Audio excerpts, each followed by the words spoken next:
co-pilot. Short lang. Oh, wala eh. Wala si co-pilot eh.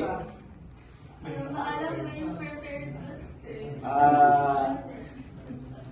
First of all, I would like to sincerely thank all the collaborating managers na nandito po ngayon.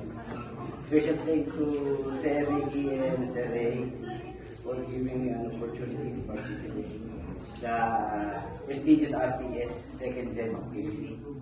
And I am deeply grateful to my other half for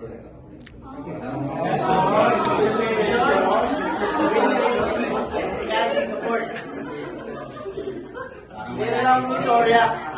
I remember the last award I received.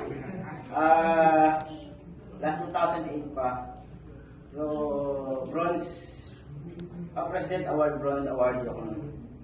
And, sinabihan ko na mag-deliver ng speech kasi gusto paano ma-inspired ko yung mga members. So, I ended the speech with the line, next time, I'm going to make it good. So this year, we are determined to this RPS entry be recognized with a gold award in the next President Award. Yes. We will not stop here and we will keep enhancing the system and nurturing the culture of continuous learning for everyone. Thank you.